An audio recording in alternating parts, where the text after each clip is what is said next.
Welcome to the Deep Dive.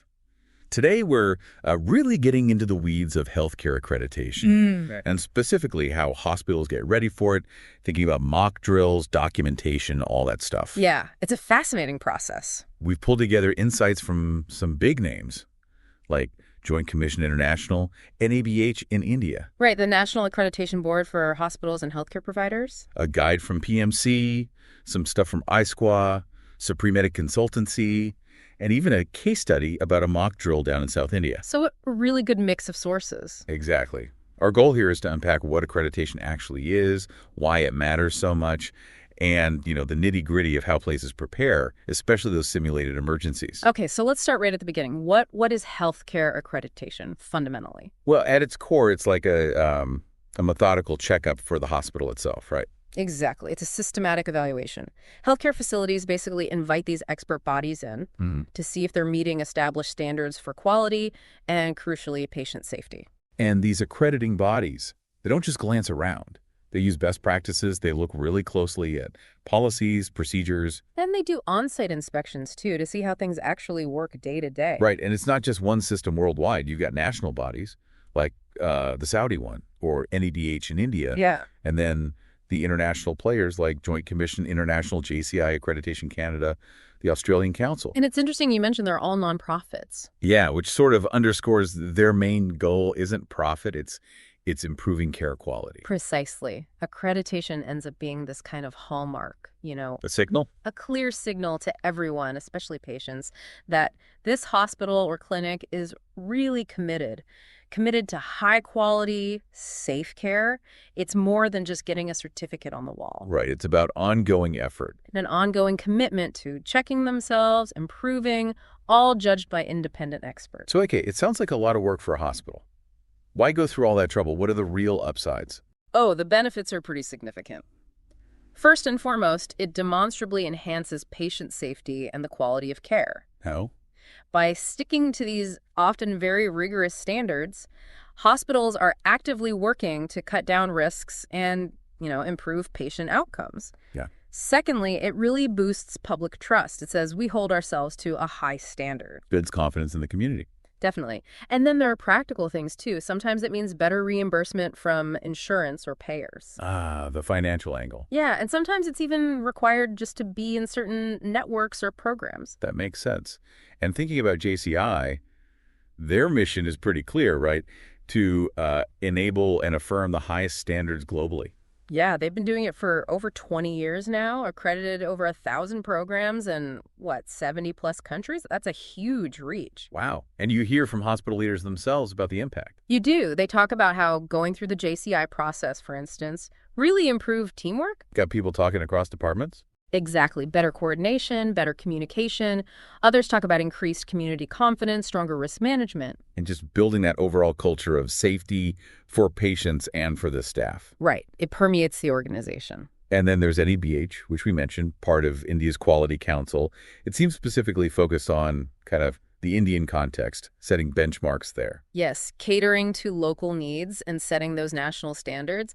And you also see consultancies like Supremedic popping up to help hospitals navigate these specific accreditation processes like NABH. Really shows how specialized this field is. Absolutely. So if a hospital decides, okay, we're doing this, we're going for accreditation, where do they even start? It sounds incredibly complex. Well, that step-by-step guide we looked at really breaks it down. The very first thing, and it's critical, is picking the right accrediting body. It's not one size fits all. Definitely not. They need to look at, national laws, any governance recommendations, the money side of things, both the cost of accreditation and how it might affect reimbursements later.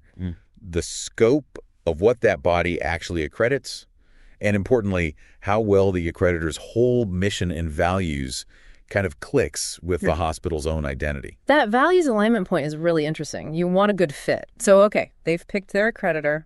What's next? Then it's about building the team, or usually multiple teams. Right. You might have a main accreditation coordinator, like a project manager for the whole thing. Okay. An oversight committee, probably with senior leaders.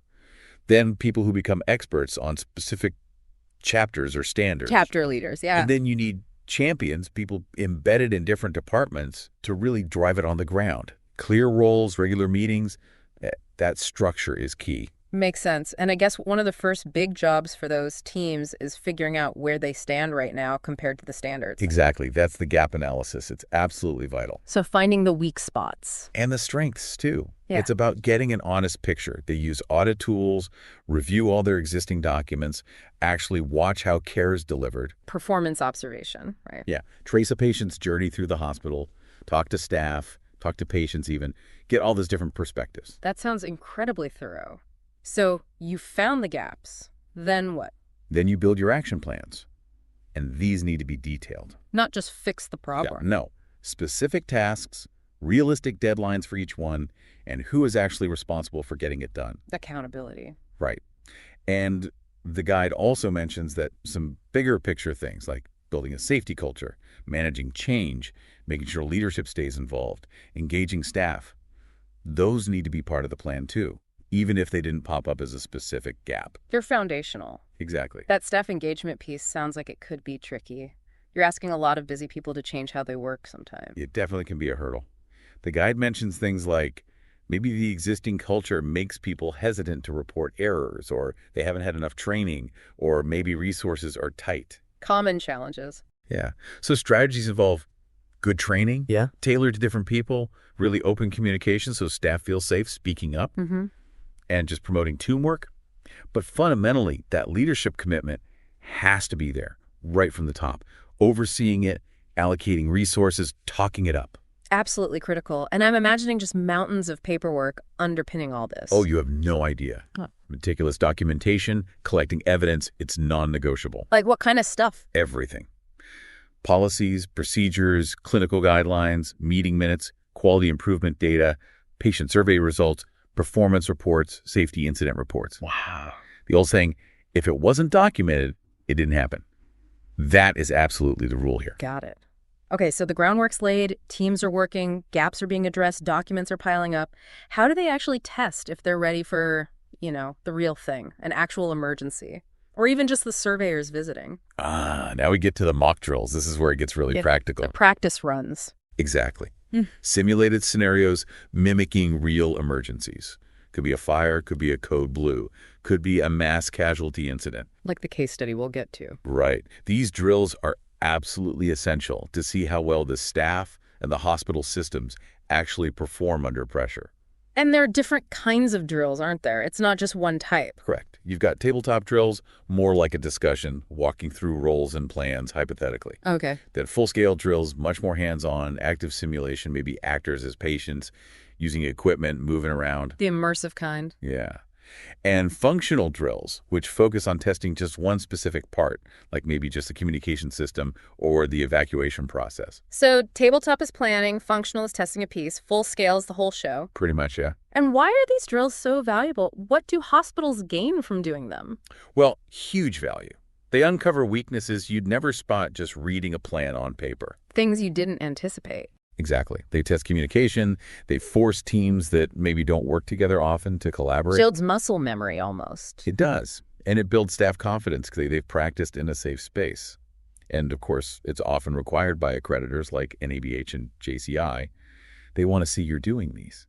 So it demonstrates that commitment to preparedness. Precisely. It's tangible proof. What sort of emergencies do they typically simulate in these drills? It varies. Depends on the hospital's risks.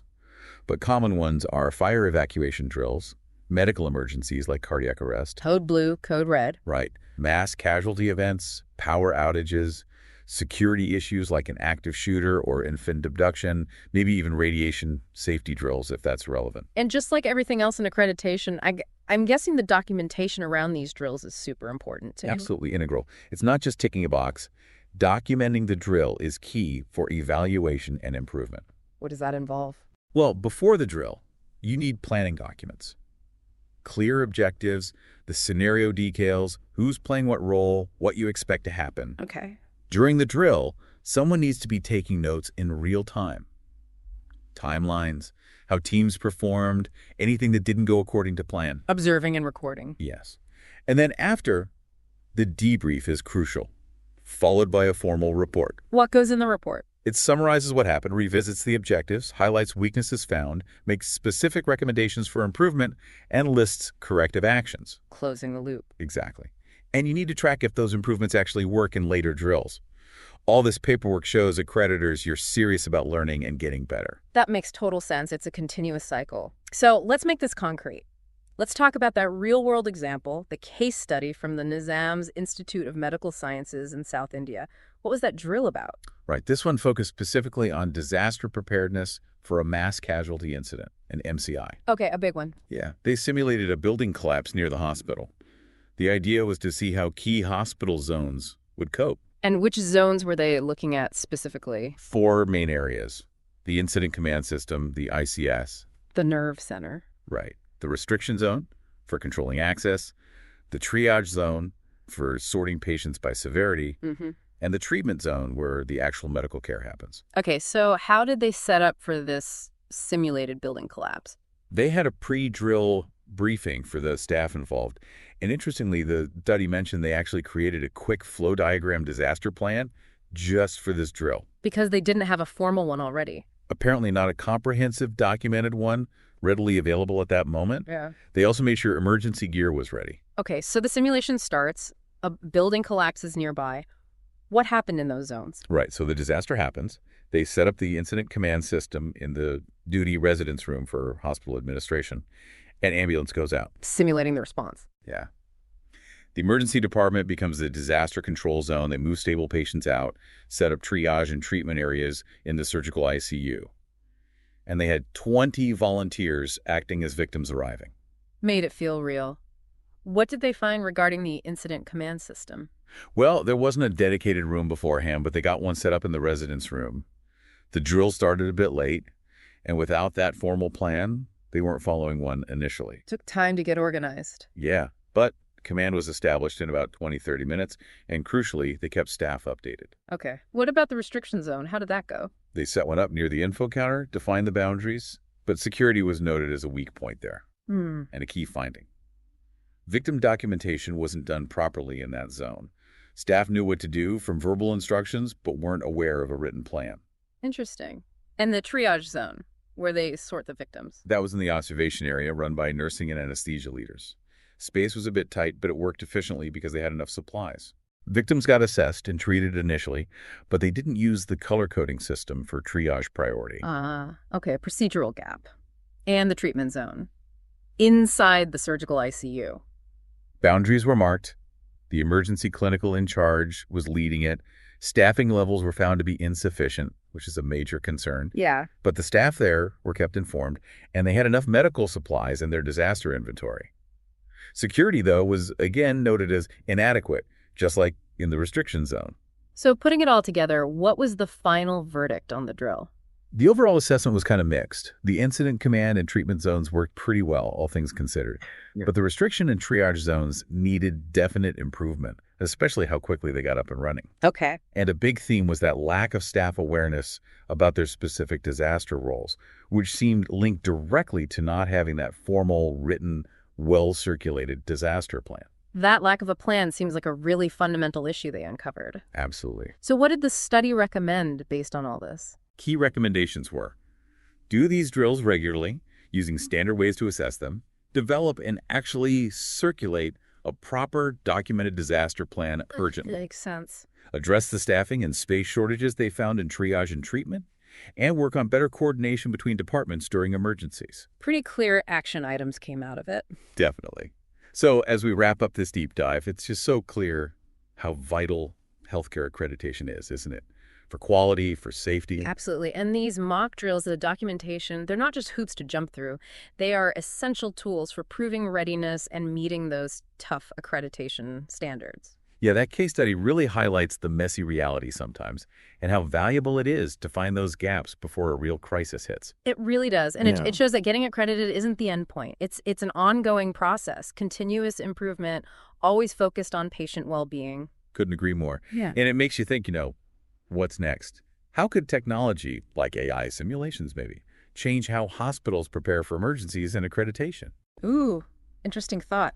AI-driven drills. Yeah. And also, what's the patient's role in all this? How do we, as individuals, contribute to that culture of safety and improvement? Something to chew on.